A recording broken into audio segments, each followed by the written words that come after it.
A cirurgia de fimose tem idade? Não, ela não tem idade. Ela pode ser realizada em qualquer fase da vida. Claro, tem aquele momento ideal. Aquela criança que saiu da fralda, começou a manipular e mesmo assim continua bem fechada.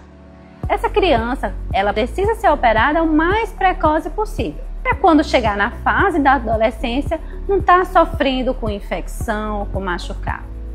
Mas a cirurgia, ela pode ser realizada a qualquer momento. Por isso que dizemos que o urologista é o médico do homem, independente da fase da vida, tanto de criança a idoso.